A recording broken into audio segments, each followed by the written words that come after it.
Hello and welcome to the review, the responses we got for the 10 questions for atheists.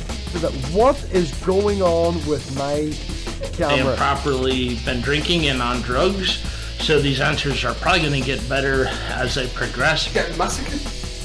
Just want to make sure that I can be heard, essentially. What are you guys talking about? Well, a lot of people are going to hate this, but typically I just use the term atheist. You know, I think there's only the natural world. Reality is exhausted by nature. That's the best face. That's the best face ever. I'm really happy with that. We're going to get like this is a philosophy channel now, and they're going to be reviewing this, so they will pick on you. These questions really sound like they're written by a theist, right? Hello and welcome to the review of the responses we got for questions for atheists. I'm Joe. And I'm Dave.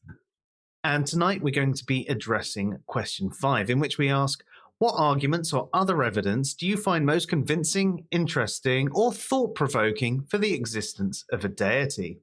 We had a varied number of responses from everyone, although about half said that they didn't find it anything convincing or interesting at all, and if they did, they would be theists. Which I'm not sure follows, because you can find something interesting or even slightly convincing without being fully convinced and compelled to believe. And also some that actually said that the question was stupid or didn't make sense.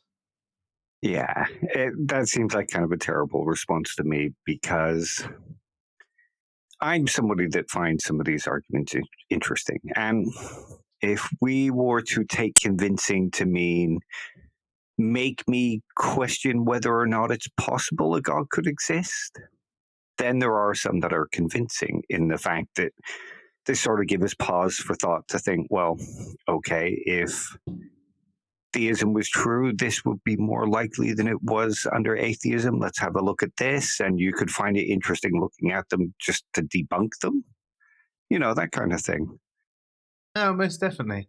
I mean, there's a few arguments that I think you and I both find interesting, and even make us really think about things a little bit deeper and question ourselves and our beliefs when we consider them. So it was a little bit disappointing that we did get a large number of responses that were like that. So obviously those ones aren't going to be included tonight, but yes, I'd say at least half of the responses we got were that. And that's our answer to those ones. But we're going to move on with tonight's answers. So the first set, we're actually going to group together because they all had similar answers, but with enough nuance in between them that it was worth playing all three videos, then addressing them together. So we're going to be playing the video from Jeff, as in Godless Scummer, TMM, and Emerson Green. Question 5. What arguments or other evidence do you find most convincing, interesting, or thought-provoking for the existence of a deity? The strongest argument for religion, even though it's not an argument for the existence of anything supernatural per se, I think is William James's argument that people should believe what they find compelling, even if the evidence for it is far from airtight, as long as it is at their own risk. And it's this caveat that I think gives the argument its strength. Who am I to tell people not to believe in something if they understand the risks of acting on those beliefs and are conscientious about not subjecting others to those risks? I'll use the one probably then that when I got into Norse paganism, what was most convincing to me of existence, for the existence of death, how I was sold on it, and it was a personal experience, and you know, I had quite a profound personal experience, where I believed I was having an experience with Odin. However, I think, you know, and it was very persuasive. It was very, very persuasive for a kind of guide, you know, for like a guided meditation thing that I did. However, I feel in retrospect, the problem with it, and perhaps why I started to and you know, a personal experience is personal to each person. I think the reason I came out of that would be I had to then really think about that experience and whether there was another more rational justification for that. And I do believe that I was in a bit of a culture for a while where I was hanging around with a lot of pagans or whatever, whether or not, especially my girlfriend at the time was very much into Norse God. And I almost feel that I was going into that experience, I suppose, subconsciously looking for something with Odin now, because so I think that I was kind of going in with, should we say, a bit of a bias, possibly going in, if that makes any sense. Well, that's the best way I can answer that question. Religious experience is up there for me. There are many things that we know about via experience and intuition and seeming. So if someone has a very strong internal seeming that they're being appeared to by God or the Holy Spirit or whatever, then it's sort of outside my jurisdiction. Like I can give you some reasons to doubt the way things seem to you, but unless those defeaters are successful, then like you're rational and accepting the way the world seems to you. So like obviously I'm kind of like making reference to Michael Huemer's Phenomenal Conservatism, but also I would recommend that people check out William James's chapter on mysticism and the varieties of religious experience. So if some people, it's questionable how many people actually come to know God this way, but if some people come to know God through their experiences in the same way that I come to know the tree outside my window, then at least initially it seems like they have, they're perfectly rational in accepting the existence of God. So like what James pointed out is that the worry is like there might be like an epistemic double standard, which is like with critics of mystical experiences, like they take their own experience and intuition to put them in touch with like obviously like the external world and other minds and stuff, but also sometimes with like strange entities like non-natural moral facts or like eternal mathematical truths or something that obtain in all possible worlds. And it's like yeah, I mean, it just seems like sort of a double standard, if they're going to accept that sort of thing. But then when someone claims to, have an experience of God, then they're just like, oh, well, that's not a rational reason to believe in God. So it's just possible that mystics have like seen something that's there, but just not revealed by ordinary experience. So like, if you don't have those experiences, then you don't have to believe. But for the experiencer, like I said, it just seems outside of our jurisdiction. So I would recommend James's chapter on mysticism there. So that was Jeff, TMM, and Emerson, and you probably realize why we grouped them all together. It's because they spoke of experience. Now, they might have had, Jeff spoke of an experience that he had with Odin, and TMM and Emerson mentioned experience themselves. And I find this quite interesting because you will quite often find other atheists online saying that, experience isn't evidence. Yet I think if they had an experience themselves, they'd agree that that was evidence that that thing had happened to them.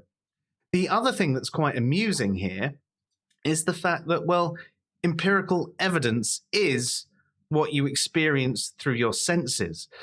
I know most people, when they think of empirical evidence, are probably actually talking about scientific evidence, and maybe that's part of the problem. But when they actually talk about empirical evidence, they are talking about things that are experienced and observed. Things that are evident to their senses, yeah. So I think it's quite good that they're actually all bringing this up. Now, Jeff probably doesn't feel justified in that experience anymore because, well, he's no longer a theist. So if he still thought it was Odin having the chat with him or whatever his experience was with Odin. I think, like he said, he went out and looked for more rational reasons that might explain this experience. So I'm guessing that's what pulled him away from it. Yeah, exactly. And I think there's probably times we've all had experiences that we couldn't quite explain at the time or didn't have the knowledge to explain at the time. We thought, blimey, what's going on here? And that feeling of deja vu, or where you've predicted something, those times when you've had that dream and it's come completely true, sometimes years later, but you were just like, oh man, maybe I'm slightly psychic. But actually there's a lot of things within psychology that can explain these sorts of experiences. But at the time, it's evidence to you that you might have the ability to predict the future. And it's the same sort of thing of having an experience with God. Or, when people talk about experiences with demons, I mean, quite often experiences with demons are explained by things like sleep paralysis and hallucinations. So there's quite often a rational explanation for a number of things that we might experience through our lives. But that doesn't mean that the experience is not evidence of a thing happening. I mean, you went down to the shop and you saw someone cross the road and get knocked over by a car. You've got that experience. You know that that's happened. That is an experience. That's evidence to you that that's happened. Now, that might then later be on the news and you might be able to verify it. But there are other experiences that might happen that you're not necessarily able to verify. I mean, for example, once when I was a kid, I was sitting on a bench. I say I was a kid. I was 14, 15, 16 years old. I was skiving from school, sat on a bench with a friend, doing what all teenagers do. And I was watching this child follow their mother across the park. And all of a sudden, we see this child look down, look back at his mother, look down, and stamp on this big load of dog crap that splattered and went everywhere.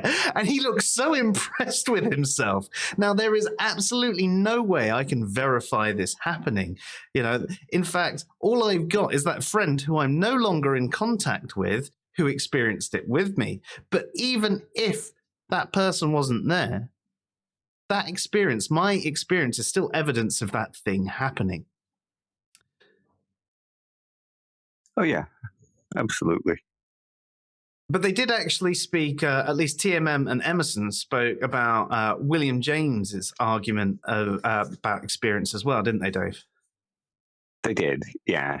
It's the idea that if we have this kind of experience, we're justified in believing that we've had that experience as long as we accept that it's only us that has had that experience, and it might not be convincing to others. But if I say to them, well, no, just because you had that experience doesn't mean you had that experience, it seems like a daft thing to say. Or maybe you're mistaken in what that experience was.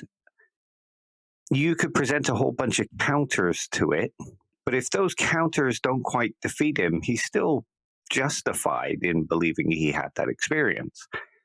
Now, James kind of argues that you also have to accept the responsibility of the beliefs that come from that experience or come from your beliefs. So if your belief makes you go out and throw a gay person off a bridge, that's your responsibility. That's your belief. It might not be the kind of thing you should be doing because you could be mistaken in that belief. So perhaps keep your beliefs as something that's internal and guides your actions, but not in a way that affects people in such a harmful way. Yeah, I think that's fair. Like, think of anti-vaxxers who believe that vaccines aren't effective. Okay, you believe vaccines aren't effective. You don't take the vaccine. You don't go out and convince other people not to take the vaccine just to justify your own belief. Yeah, I mean, even them not taking the vaccine has a certain level of harm to it if there's enough of them, but that increases by them convincing others not to take it. That's the problem part, yeah. Yeah.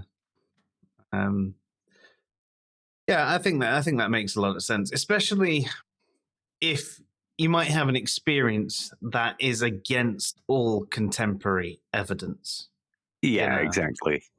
Or an experience that is the 1 in a million chance of evidence, right? Depending on the vaccine. I mean, there are always side effects to a vaccine. The average one is a sore arm and a headache. Depends on the vaccine, but that's generally what you get with most vaccines because your body is going into an immune response. So it's reacting the way it would to a virus. So it makes sense that you're getting some form of adverse event or side effect. There is a difference between the two, but this isn't the stream for it. Now, just because you might be one of those people who has that 1 in a million chance where something really bad happens to you or someone that you know, doesn't mean that no one should have the vaccine, because actually people not having the vaccine is much worse than 1 in a million having that negative effect. Yeah, absolutely. And go back to the personal experience thing. It's something that I think as well. If I was to have this experience of God, there may be reasons for me to doubt it. Like, we're inclined to give meaning to things and get that meaning wrong, and we're inclined to attach agency where agency isn't really there. We have these kind of things. But it would still be very hard for me to deny that experience, or for me to then go about changing the way I'm thinking. Yeah, definitely. I mean, like I mentioned earlier, there's a number of things that we might not be able to explain.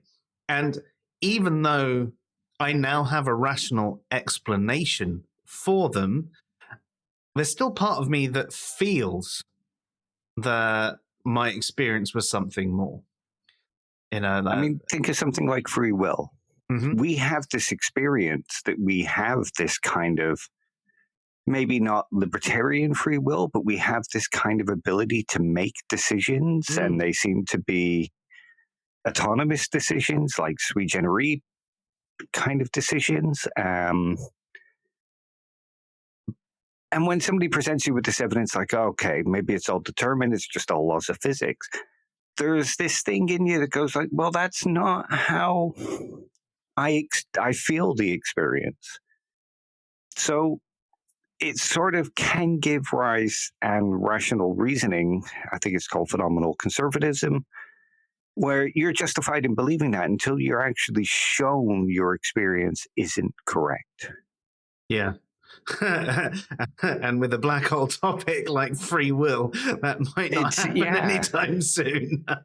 Exactly. There's so many different opinions and ideas that, if you see the one that matches your experience, that's the one that you're going to relate to the most. Yeah, most definitely.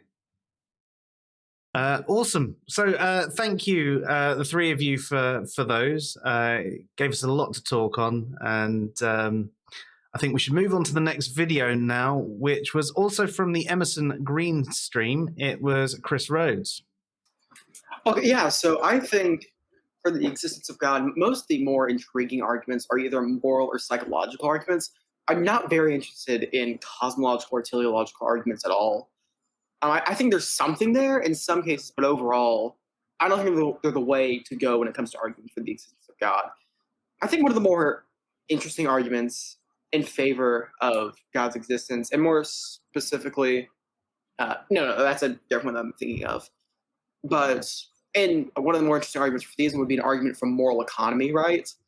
And I think I've talked about this a while ago, but I haven't actually written on it the way that I've wanted to.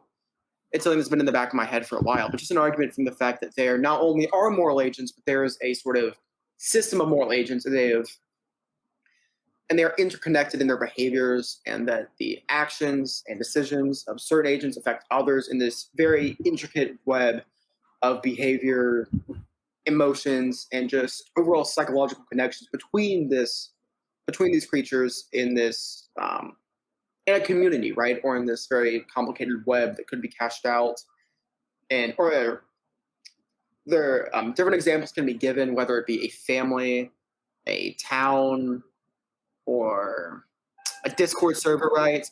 There just seems to be like this we seem to encounter these complex systems or webs of persons capable of moral agency, and the ethical decisions that these different persons make affect others in complex and intricate ways. And the fact that there are such persons that are able to engage in such complex systems, I think, is way more expected under theism than naturalism, mostly because I think naturalism can account for, well, obviously it can account for the data, but I think it's not unexpected under naturalism that there are persons and moral agents, but the fact that they are able to, but the fact that they exhibit behaviors that are as complex and intricate as they are and affect complex systems of other persons is one piece of data that I do not think is predicted under naturalism. And the fact that these occur so much, and that the human person not only is able to participate in them, but seems almost but that seems inclined to, right? The fact that it seems to be a part of our nature that we engage in this moral economy, that we are in communities and we make decisions that affect others, and their decisions affect us, right? Just this complex system of moral decision-making, behavior, and agents, I think, is a very interesting argument for theism, and probably one of the ones that would push me over the edge if I ever did become a Christian again. But there are others, but I just wanted to talk about that one the most because I think it's probably the most interesting. But Derek can go ahead. Okay, so that was Chris Rhodes, who's also known as Youth Resist on YouTube, and I think on Twitter as well. Yeah. And his argument was the moral economy argument, which is an interesting one. And I got to say, this one it's not one I've really looked into, but it's the idea that the world is made up of moral agents, and we live in these communities where we have these actions and they seem to have moral impact, and others' actions have a moral impact on us. And this isn't just something that happens like intra-family or intra-community. There are kind of moral repercussions, and we think about our repercussions bigger than that. Like, say, many of us worry about our impact on animals, like animal welfare, or when we buy clothes, sometimes we wonder about the morality of where we're getting it from, the morality of the company. We worry about our impact on strangers. It's just this wide web of moral beliefs, moral impacts, and us worrying about it in such a large scale.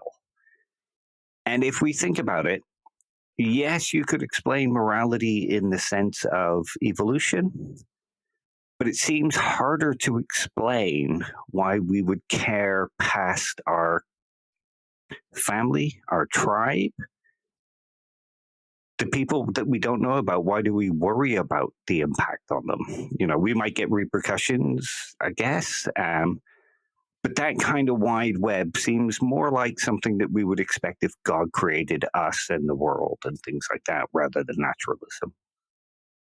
No, I get you there. I suppose it does seem a little bit more likely, as you mentioned on the empathy point. It's one of the problems when people say morality is purely down to empathy, because I think there's elements of rational thought there.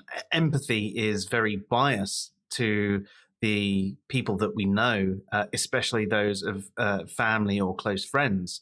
So we feel more empathy for the people that we feel more for. And so what you're saying is actually, yeah, we still see a moral obligation to people that we've never even met.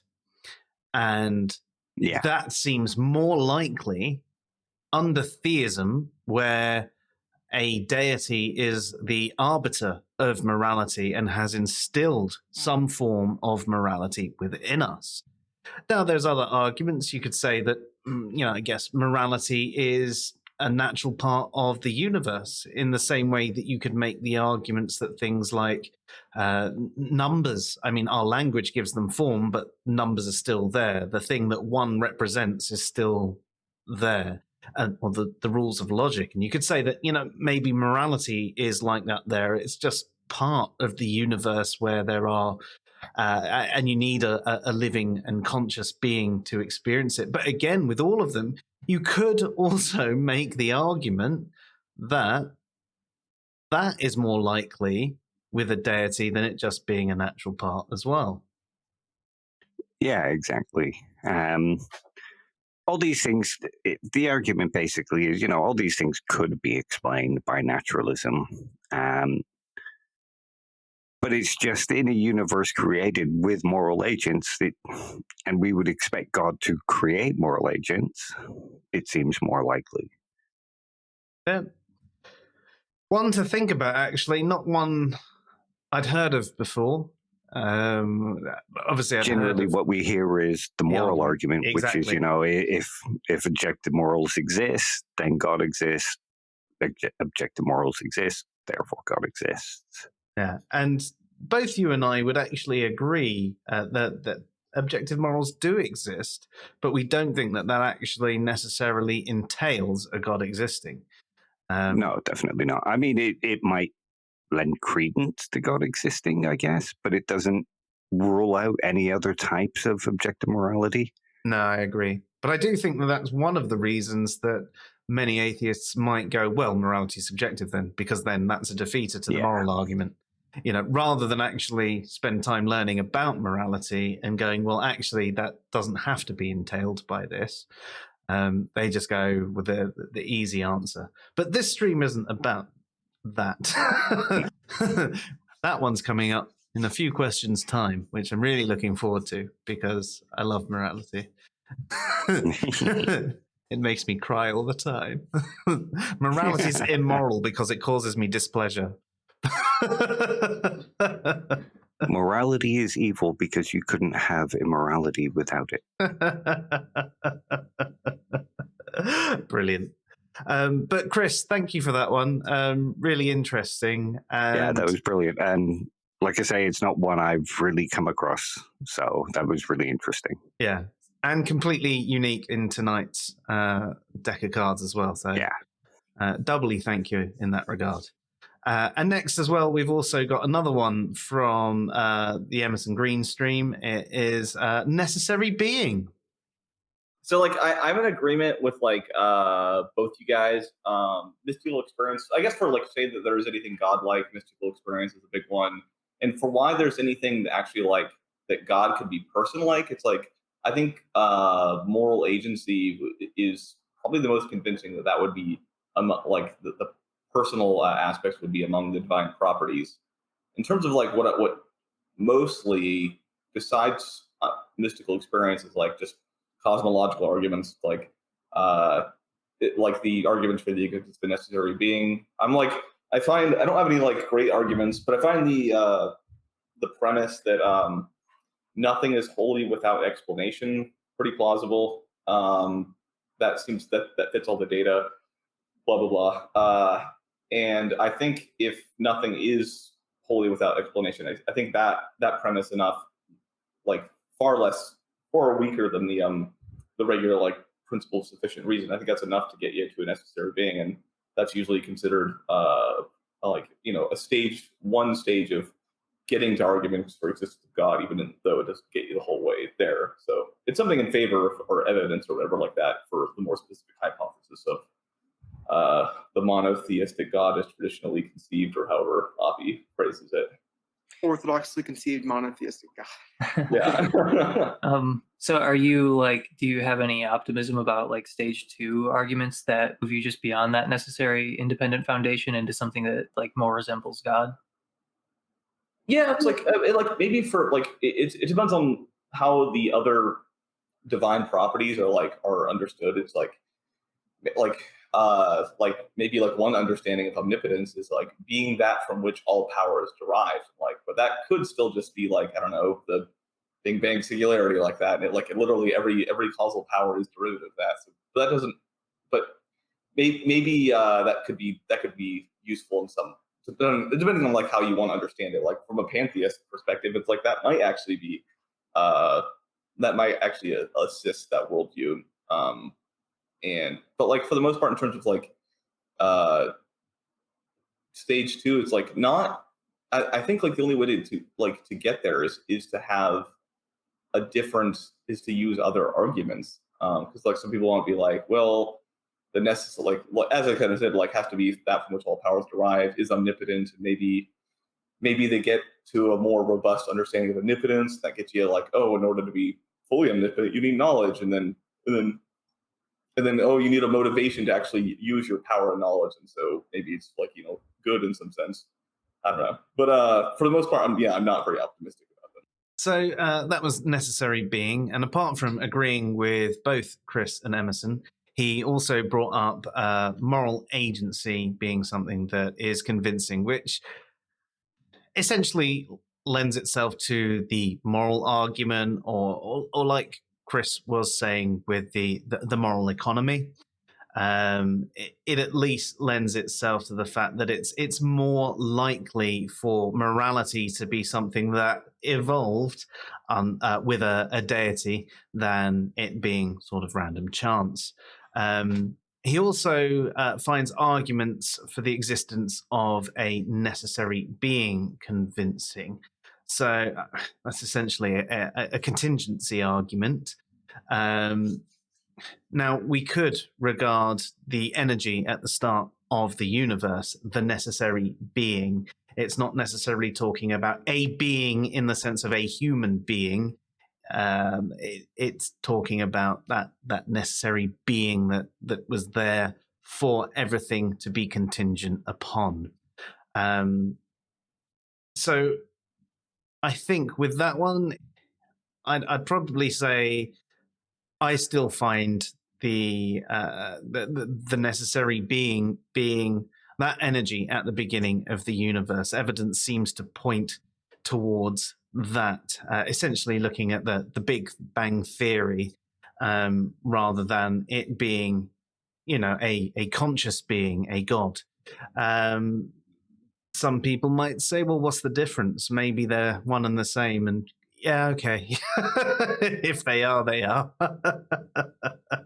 I don't really have an answer for that. I'm just telling you where my thoughts lie on that. I haven't got an answer. I just ask why you think that it would have to be a conscious being, why it couldn't be something natural, present throughout the universe for all eternity. I could go into the infinite regress of a conscious being spending eternity not choosing to create the universe as it is now in its current state, versus something just happening in the imbalance of energy, causing the whole matter and antimatter colliding, and so on and so forth, cause and effect, world how it is today, or universe how it is today, should I say. I mean, I think that's sort of applying Occam's razor to it, and as well as looking at the infinite regress. So maybe I do have a bit more justification than thinking it was a conscious being. He finds the premise that nothing is wholly without explanation pretty plausible as well. But do you get to a point where something is without explanation with a deity as well? I'm not sure. I don't think so, because God is the explanation of himself. Him being necessary is the explanation for God. Yeah, but then, yeah, you're stuck in a tautology then. But I guess that there are certain things that, you know, we could even say with the rules of logic, they work because they work at the end of the day. So there are certain things that are just axiomatic. Yeah. So I suppose I can't really disagree with that. Yeah, that's fair. Yeah, interesting answer though as well. Was there anything you had to say on it, Dave? No, just I can get behind this kind of thinking. I don't buy the principle of sufficient reason, because I don't think we're smart enough as a species to actually get to this kind of perfectly sufficient explanation for everything. But I think everything does have some kind of explanation, at least. Like, think of the idea of, like many atheists argue, well, there's virtual particles that pop into existence for no reason. I don't quite buy that. I think there is an explanation for it, You just but don't we really just know don't it. have it. Yeah. Yeah, they're a byproduct of the vacuum of space. That's what we can tell so far.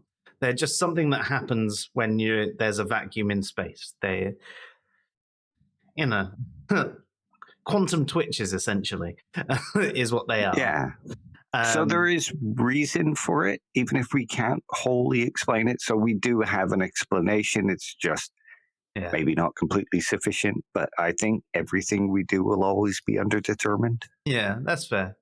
And for them, it seems like there's no direct cause. There's nothing that actually caused them. They're just a byproduct of it. And yeah, I agree with you. I think we're at a point where we don't know if they're just something that just happens to happen, or if there's something beyond that. And I suppose that's one of the hardest things, especially when you get to the quantum level. It's like it's so mind-boggling. Yeah.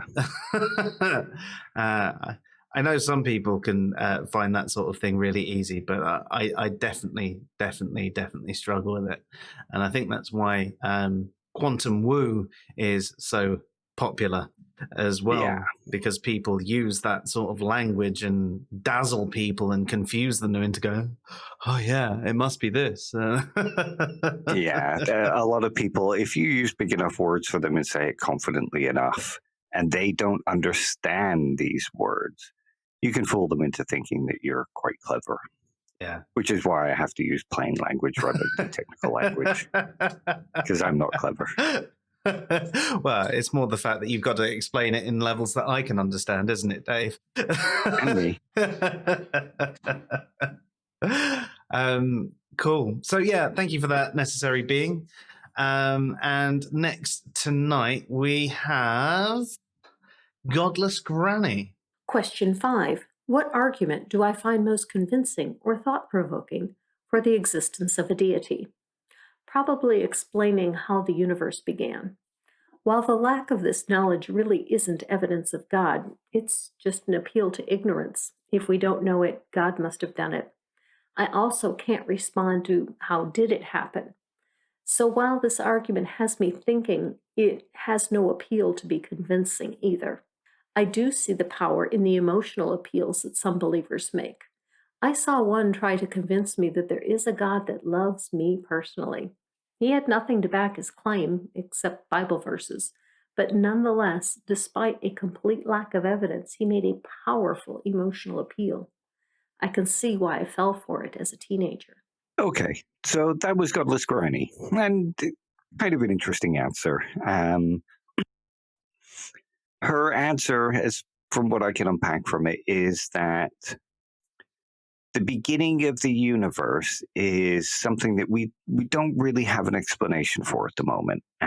So if presented with an argument for God, she can't dismiss it or can't debunk it, I guess is the popular word.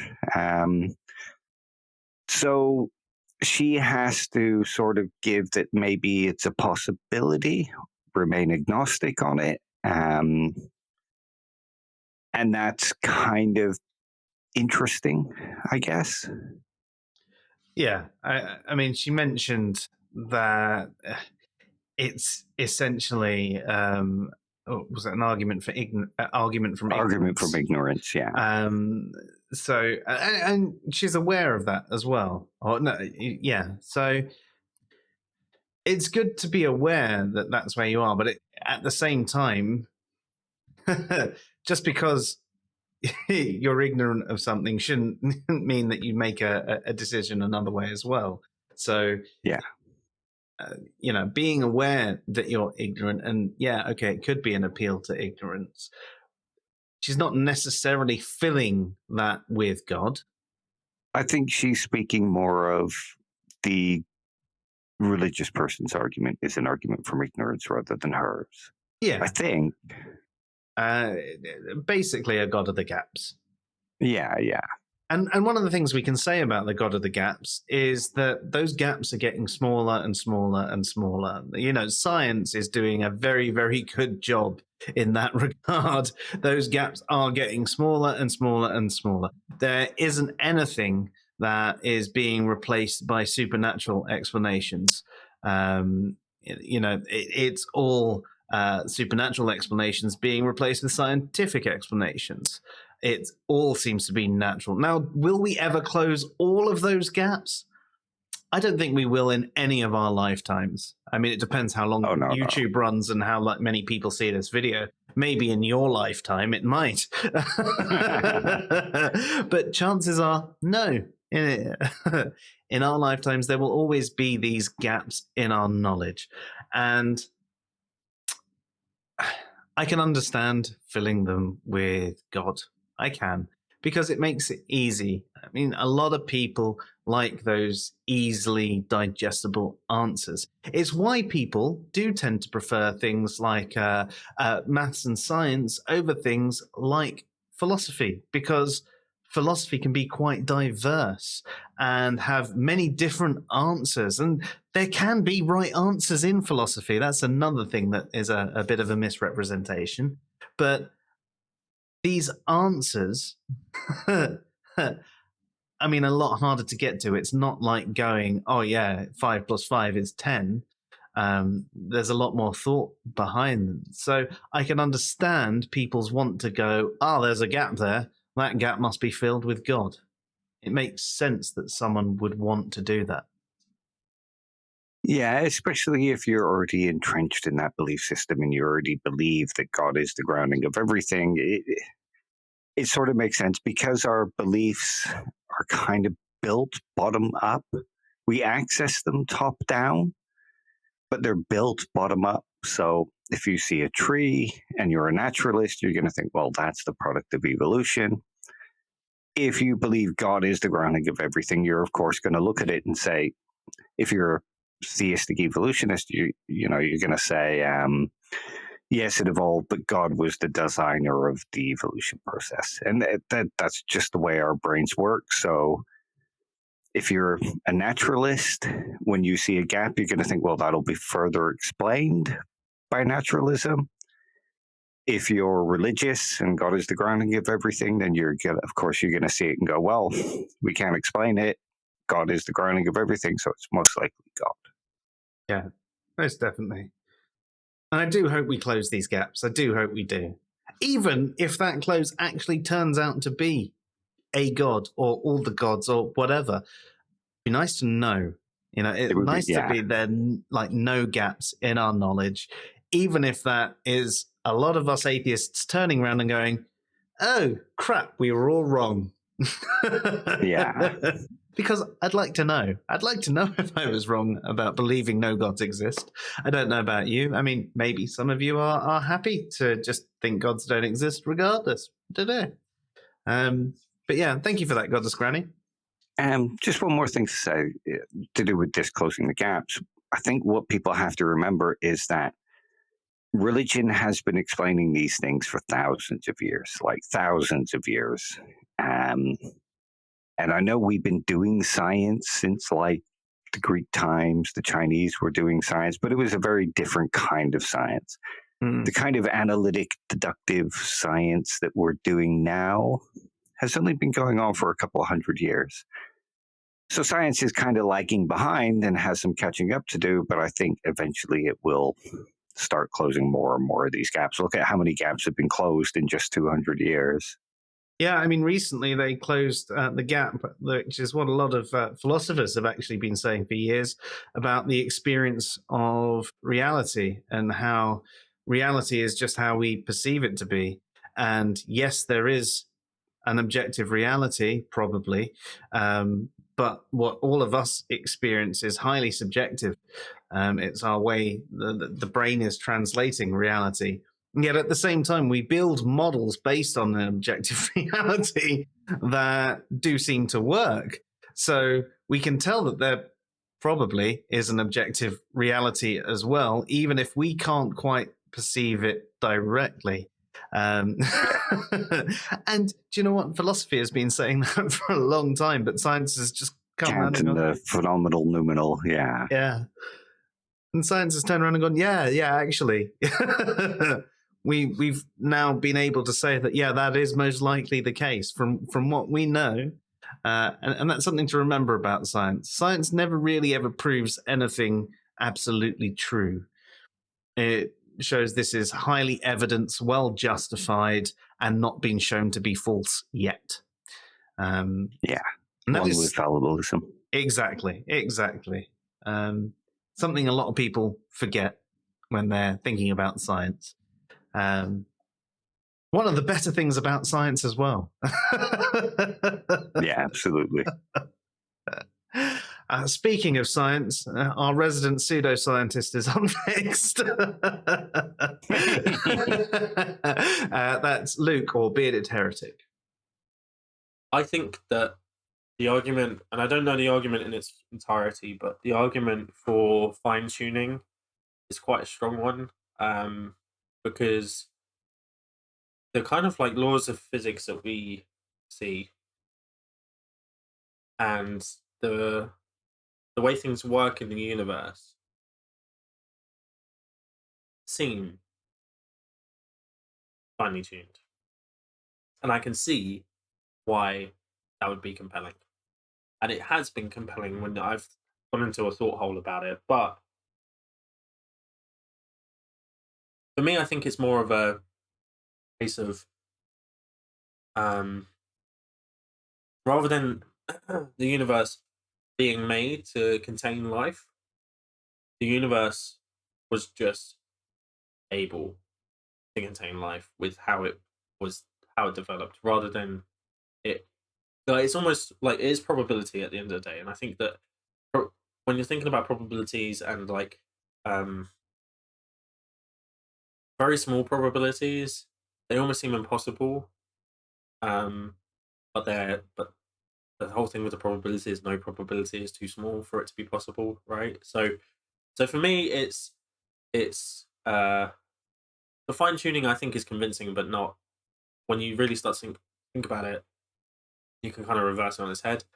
I actually, this is going to sound ridiculous, but I actually think if somebody was to come to me who I trusted, really trusted them and their opinions and stuff, and they were to tell me about a personal experience that they had, where there was God involved, and I'm quite literate in terms of like looking for mental health issues, trying to understand what's going on with someone's mental illness or their perception. If their perception is faulty, I think that if I didn't have any reason to think that they were under the influence of drugs or alcohol and that they weren't mentally ill in that moment, and they gave me a really solid personal testimony, I think that would probably be the most convincing thing.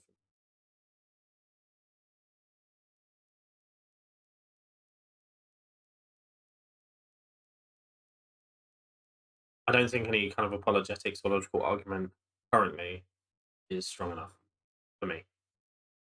We have necessary being and stuff, but I think that just because there's a first cause doesn't necessarily mean that there's a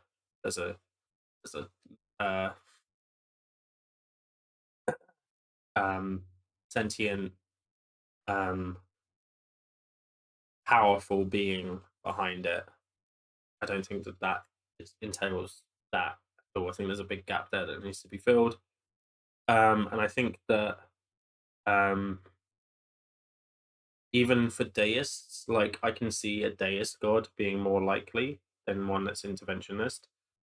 But even then, it's just adding another extra layer of complexity to something that just doesn't seem to make sense to me.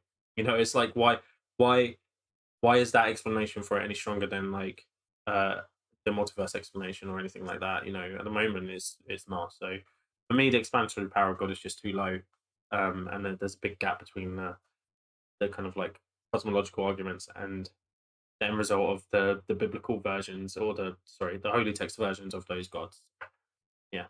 So fine tuning and personal testimony from someone who I trust, if I was to get that, which I've never got. other than already religious people, which I don't.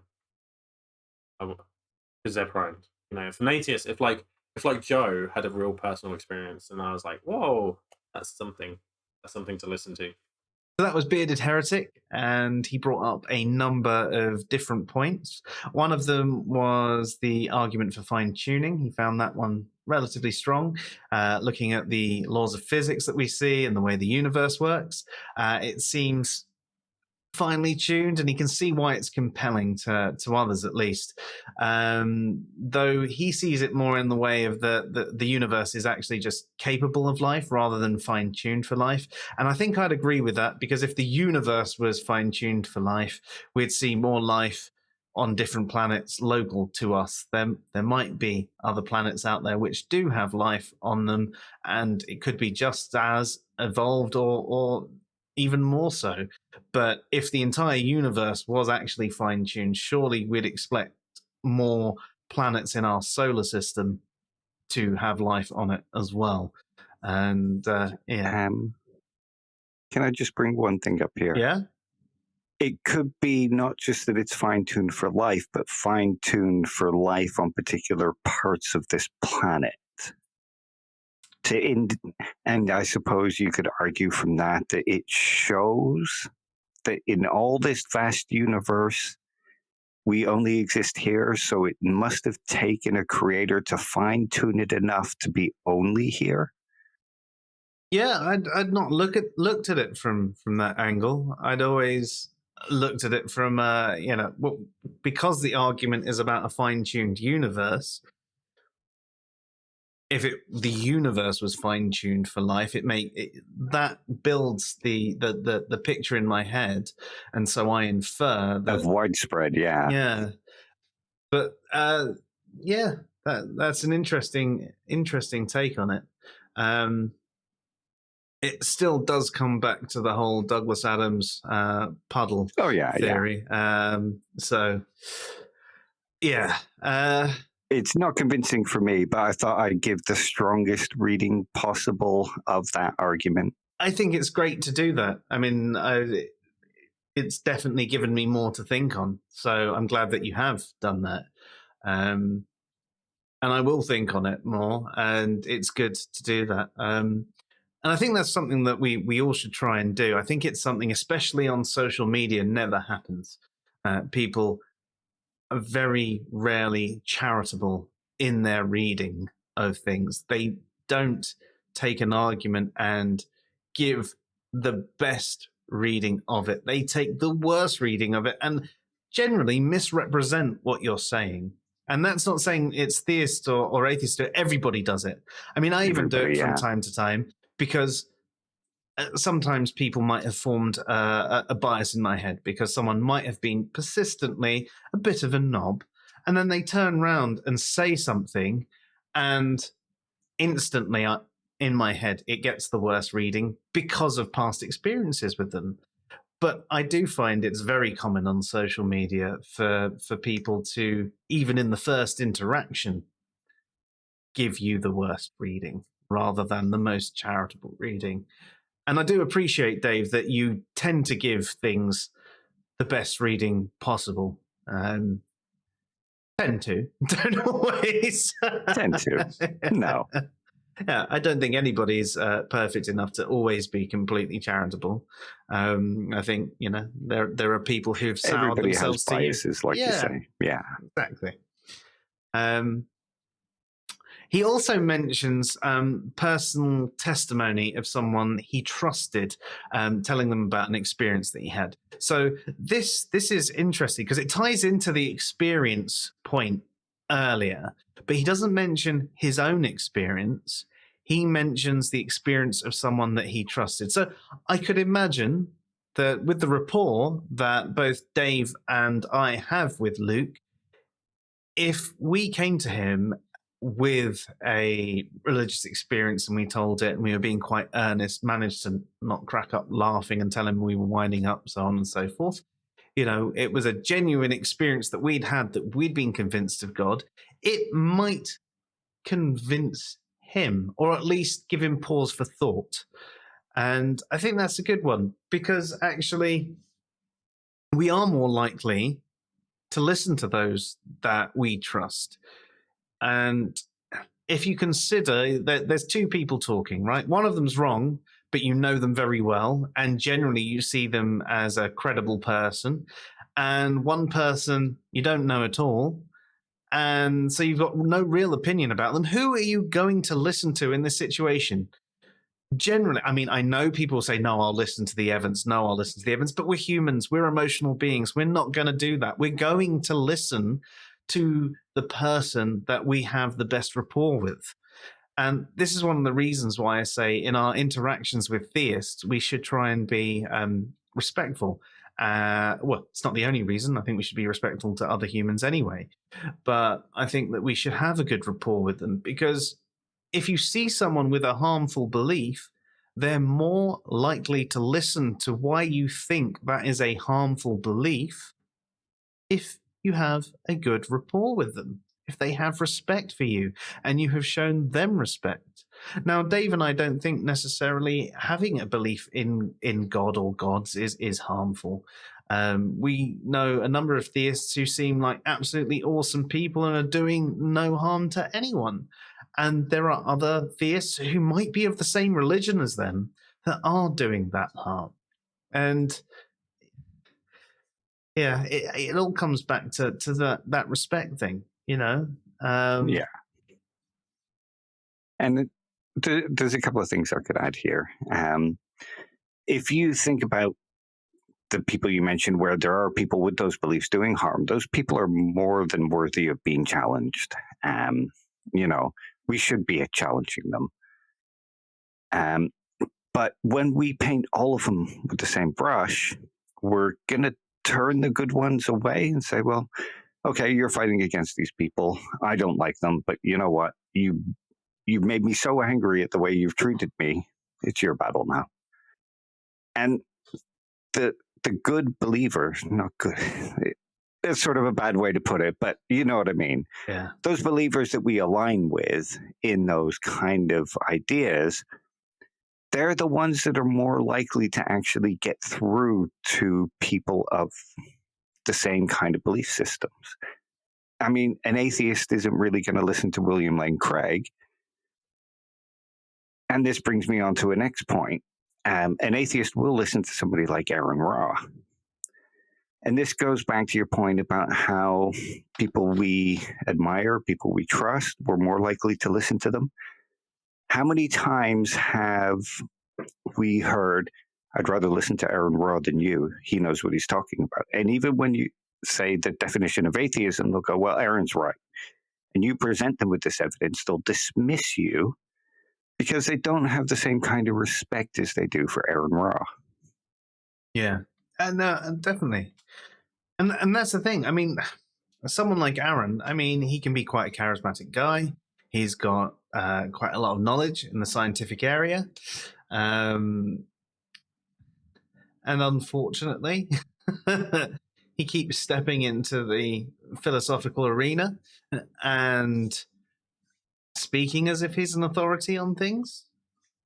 And people who trust him because of his charismatic character, the following he's built for himself, and you know, they have the respect for science, and they can see Aaron is good at science. They trust him on this terrible epistemology stuff. They go, oh, well, you know, Aaron said it. It must be true. Yeah, yeah. And you can have a lot of evidence that shows how bad some of his arguments are in that arena. They won't listen to it. The evidence doesn't matter. And this is something that is quite important to take. Nearly everybody who says evidence will change my mind, it might in a completely even circumstance where there is no emotional attachment either side. But we are emotional beings first. We're emotional before we're rational, unfortunately. And so, sorry, carry on. I was just going to say, so where we have that emotional attachment to a particular position and a particular person, we are likely to operate on confirmation bias with them before we actually listen to any evidence. Absolutely. And this sort of brings me back to what you were saying earlier about empathy and morality. Now, you think about how these arguments go. People are more empathetic to Aaron Rod because of what they think about his arguments and what they think about him, what they think about his contributions to atheism. But they have no empathy to somebody who presents a different view. So if you think about that in terms of morality, that sort of shows the ground of this. Well, we have this moral system where we worry about people that we don't even know, but we don't do that when it comes to something like arguments, which sort of shows why somebody might question empathy as the grounding of morality. Yeah, that's a fair point. Lastly, Luke mentions that no apologetics or logical arguments would do it for him. And I think what he means there are arguments like the Kalam, and rather than an argument being logical in nature, because he's not saying that an illogical argument would be something that convinced him. He's talking more about that style of argument. And he says that he sees a deist God more likely than an interventionalist one. But sees that it adds an unnecessary layer of complexity, which I'd agree with. It's sort of just adding another link into the chain. Because if you think about deism, I know there's different takes on it, but to potentially oversimplify it, that's basically saying that there was a God that kickstarted everything and then went, right, let's see how it goes. See you guys. And everything, folded out. Well, at the end of the day, how is that really any different from stuff happening naturally? It's just adding that additional link in the chain, and therefore, I suppose if you apply Occam's razor to it again, you've got the more simplistic explanation. It's the weightier ontology going for deism, yeah. And last tonight, we have a video from TJump. The best actual evidence for the existence of a god is the future prediction in the Bhagavad Gita of the age of the Earth being 4.3 billion years old, which is actually relatively close to the 4.5 billion that it actually is. That is the best evidence for the existence of a god. The fact that they predicted the age of the Earth with a high level of accuracy. If there were tons of those kinds of predictions in the Bhagavad Gita, that would be much stronger evidence than any other religion has. Right now, they have the best with just one prediction, which isn't very good, but it's something. Okay, so that was TJump with a very unique and very interesting answer. Not one that I've heard many mention before. And it's that the Bhagavad Gita predicts the age of the Earth. And it's off by, a certain percentage. But it gets it pretty much right. It's off, like by 500,000 years or something like that. And when you look at the age of the Bhagavad Gita, and they didn't have science and they didn't have anything like that, that's kind of impressive. More impressive than the Greeks measuring the circumference of the Earth and, the distance around the Earth. It's way more impressive than that, because how would you figure all that out? Yeah. Yeah, no, really interesting. But he does say, if there were more of those kinds of predictions, then, that would definitely be strong evidence. So I suppose... Yeah, one prediction is not very much to lend weight and credence to it, especially not with all the other stuff that goes on in the poem or tale or whatever you want to call it. I mean, even Nostradamus got more than one thing, somewhat, right? Yeah. You make enough predictions, you're going to have something land. Is like throwing, a million darts at a dartboard. Eventually, one of them will hit a bullseye. If a monkey throws enough poo out of its cage, it'll eventually hit at least one human. Yeah, that's true. So, no, I mean, I'm with him there.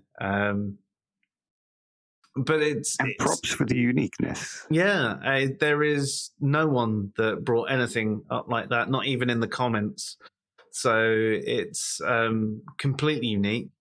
And I'd not heard of that one before today either. So you gave us something to look into, something new, which is always appreciated as well. So double thanks for that one, TJump. Yep. So, I mean, they're all of the videos for tonight. As I mentioned, there are a few who are generally just going on about not finding it convincing, or saying they didn't understand the question, or that they thought it was stupid, or along those lines. But I figured that we'd actually have a discussion about what we found interesting and convincing, even if we're not convinced and we're not compelled to believe ourselves and still believe gods don't exist, where we sort of land. And the first one I think we should bring up is one that I know that both Dave and I have feelings about, and that's the argument from design. I mean, Dave, do you want to start us off with that one?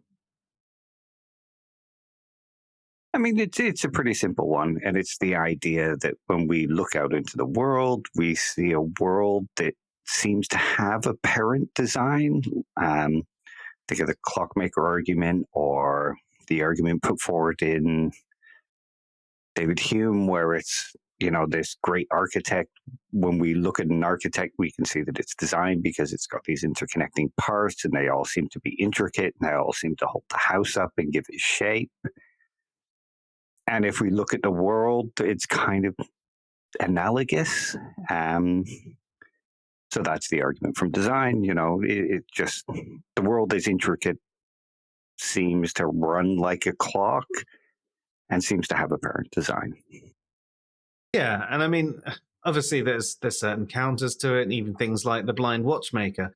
But for me as well, it's sometimes I take a step back and I think about how we're on this massive rock that's spinning on its axis whilst rotating around this flaming ball of gas that's flying through space, and my mind goes, how does any of this work? And I'm in absolute awe of it. And by the same notion, I'm also spending most of my days arguing on Twitter. But my incredulity about how this thing actually works and how weird it is and how I'm in awe of it isn't an argument for a designer. I mean, I think we should be in awe of the universe. I think it's absolutely amazing. I think life's amazing. Even some of the nastier bits, even the way things like parasites work, I think it's all amazing. And I don't think it's necessarily indicative of a designer. But as Dave mentioned, the way the things all work together, it does make you think, how things that we've built and work together. So there is that sort of intuition there that we go, it does seem like something that's designed. Yeah, that's it. And saying that there's this intuitive pull and saying that it seems like there is design isn't the same as saying that there is design. I think anybody who says that there doesn't appear to be design is probably kind of fooling themselves, because, if you look at a watch, okay, if you haven't come across one, but we know that they're designed because we have experiences of watches being designed, et cetera, et cetera. But if you hadn't come across one and you looked at it, you think, wow, this is very different to the natural environment, and that might lead you. But if you know about design and know about intricacies and things like that, you can look and say, well, the world does appear to be designed, maybe badly designed in some cases. But I think saying that, yes, there's this apparent design isn't giving way to the religious argument that it is design. I think it's being more honest. And if you're more honest about it, you can then lead into the counters for why it is designed, or why we should also think that maybe it's not. Yeah, most definitely. I do notice this a lot with a lot of our fellow atheists. Rather than acknowledge that, yeah, something can appear that way, it doesn't mean it is, they will quite often say, no, it's not. You know, they'll be contrarian to the theistic position rather than go, okay, let's work with that. Does something appearing designed mean it definitely is designed? You know, no, because you can make a load of comparisons that show that it's not the same as something that has been designed. And as you mentioned, bad design as well. If we're talking about a perfect designer here, I mean, you need glasses to see. I need an inhaler to be able to breathe. You know, this isn't good design. Yeah. So yeah, I do wish there was a little bit more charity on our side with these sorts of arguments. Another one that I find interesting as well is the Kalam. Again, I don't find it convincing. I don't think it's sound. It's a logically valid argument, but I don't think it's sound. But there's problems with it because it says everything that begins to exist has a cause. But the problem is we don't know about everything. So we can't say that everything that begins to exist has a cause because we don't know of everything. We also, I mean, it does indicate the things that we know about all seem to have a cause. But then we can look at virtual particles like Dave mentioned earlier, and they don't seem to have a cause. They seem to be a byproduct of a vacuum, but no direct cause, at least from what we know at the moment. They're just something that happens in a vacuum. And randomly, completely randomly. Now, that doesn't mean that they don't have a cause as well. It could mean that we don't know enough. But this is why this argument interests me, because yes, it's got a logically valid structure, and because there are certain things that I can say about it where it doesn't seem to be the case, at least right now with our understanding, I think it's an unsound argument. But it does make us go, well, actually, we don't really know enough to fully judge this argument as sound or unsound. But equally, I mean, I know a lot of theists will use this argument and then they'll lead on to this argument being about their God, and it makes sense that they will. But what it's actually doing is arguing for a first cause. So where I was talking about necessary being the energy in the universe, and then those quantum twitches or virtual particles being what caused the imbalance with the photon energy and causing an imbalance with the matter and antimatter pairs and so on and so forth, cause and effect. Here we are today. It still works for that. You know, it's even if there isn't a deity, the Kalam does work for that. So it can be a sound argument even without a deity. So it's something to think on. And I like having things to think on.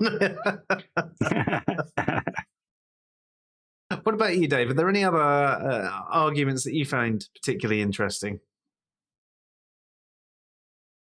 I think we can go with the contingency argument here, in that it's similar to the Kalam, where there does seem to be this sort of pull towards it, for me at least, because when we look at things around us, we can relate the Kalam to it.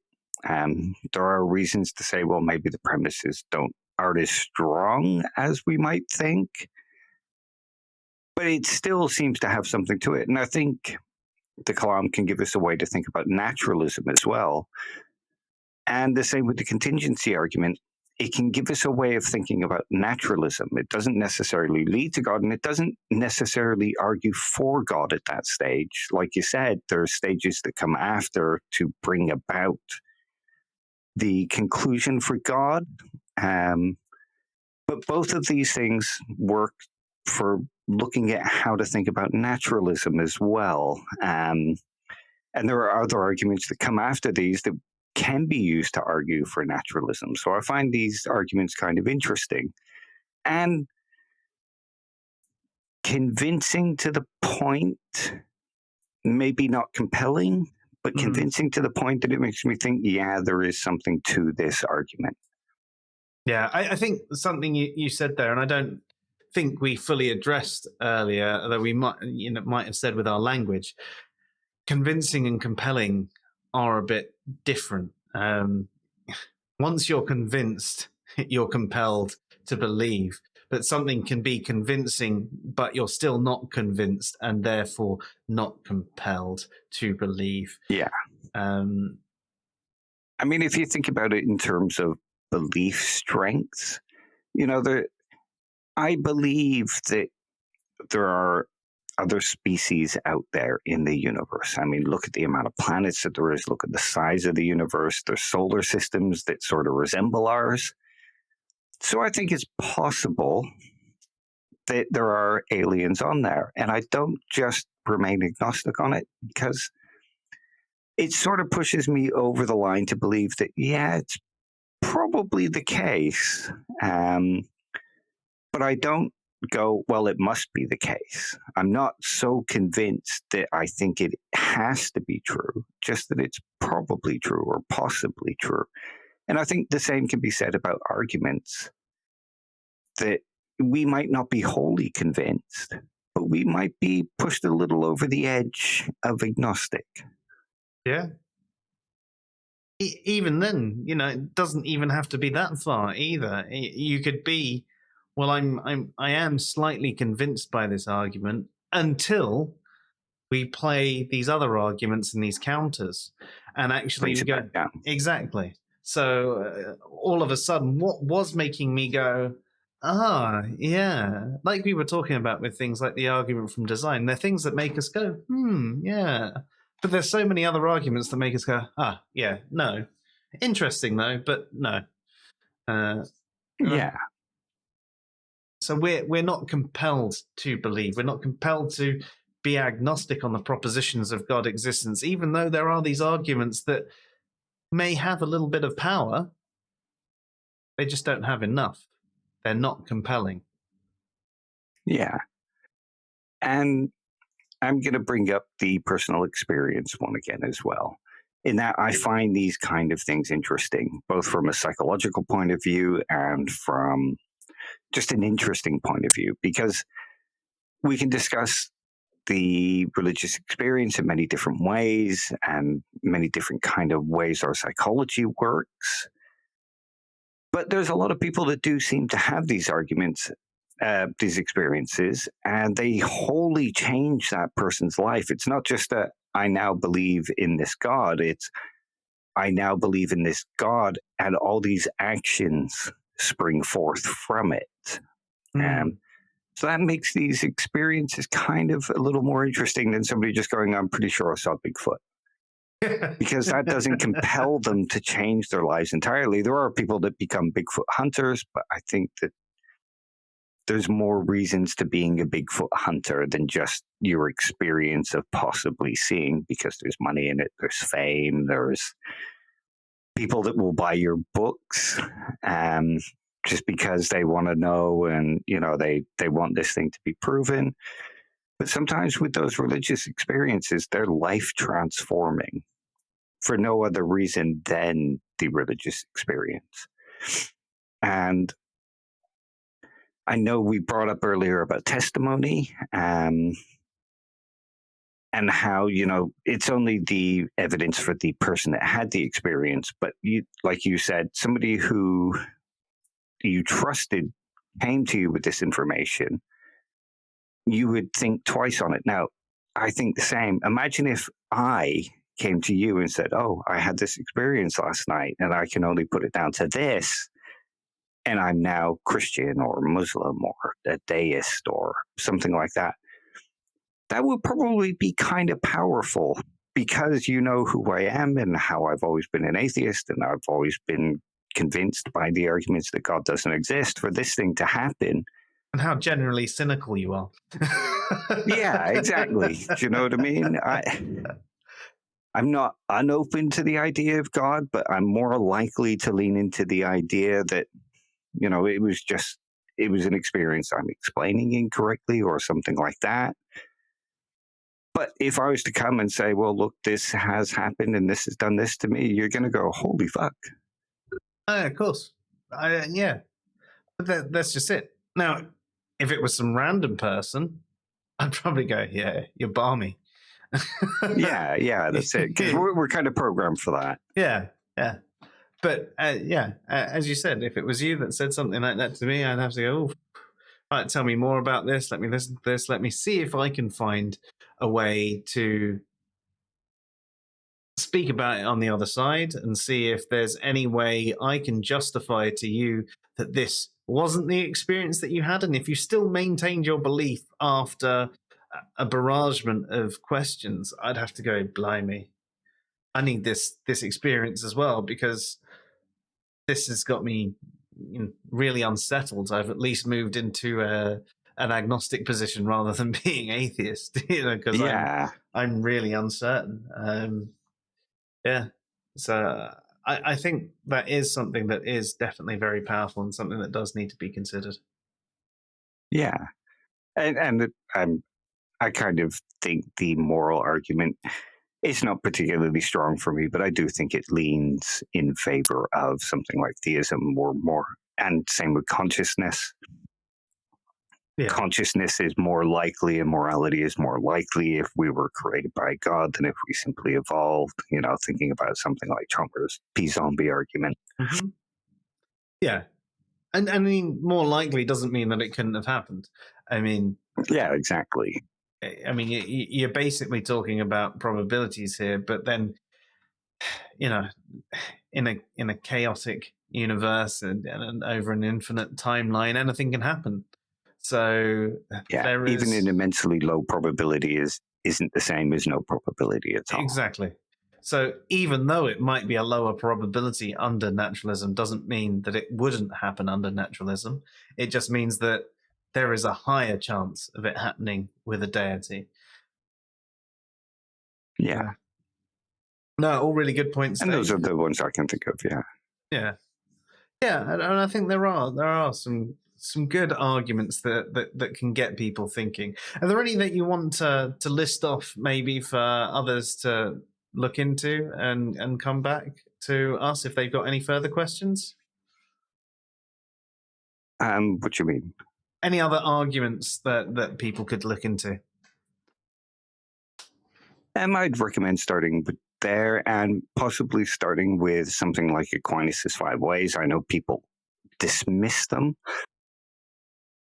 but they're interesting arguments. And if you think about Leibniz's cosmological argument, that's quite an interesting one to look into. If you go into it not with this thing like, oh, well, it's crap, it's an argument for God, it's a cosmological argument, we don't know enough about cosmology. Look into them and then practice kind of debunking them. Or not debunking, but arguing against them. That can be kind of interesting. Yeah, or trying to argue for them as well. Arguing both sides. Yeah, give the strongest representation. Yeah, exactly. And give a strongest representation to both sides of the arguments and actually see where you're at. You might find that actually you're like, oh, blimey, this one's actually a bit stronger. Like we've said tonight, there's a higher probability of certain things under a theistic paradigm than a naturalistic one. That doesn't mean that it can't happen under a naturalistic one. And you might find that with some of these other arguments that you look into, you go, actually, yeah, if this is the case, then there is a higher probability under theism for this particular thing, but that doesn't mean that it can't happen under naturalism. Yeah, that's it. Awesome. Well, thank you absolutely everybody who has submitted a video, and especially to those that we played out tonight. There was a hell of a lot for us to digest and discuss. I really enjoyed it, and really enjoyed the conversation with you as well, Dave, so thank you for that. Cheers. And I look forward to answering the next question next week as well. Yeah, I think it's the theist one we're doing, theist question 5. Yes, most definitely. Although I'm not entirely sure the order I'll be releasing these on YouTube. So they might have gone the other way well, then around. the previous question we were answering is just to play agnostic.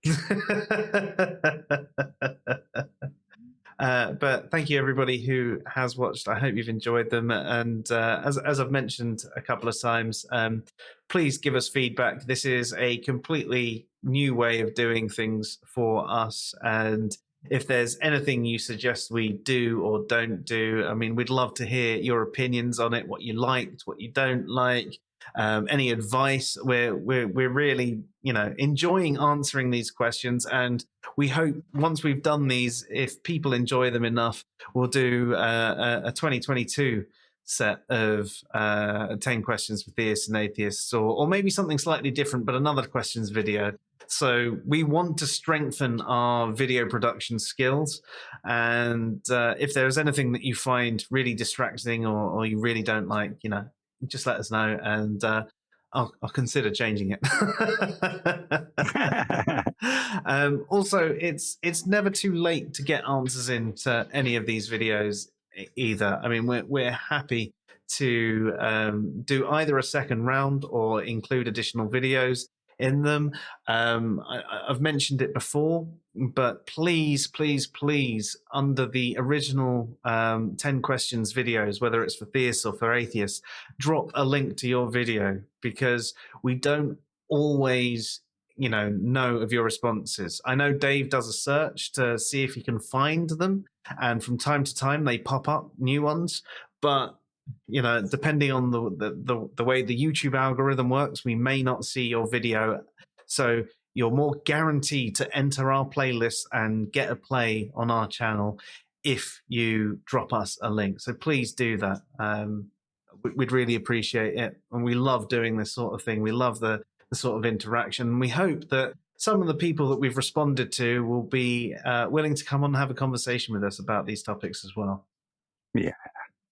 So you've been watching Answers in Reason's review to the responses to 10 questions for atheists. Tonight has been question 5. I'm Joe. And I'm Dave. Have a good night. Good night, all, even though you can't see my hand waving.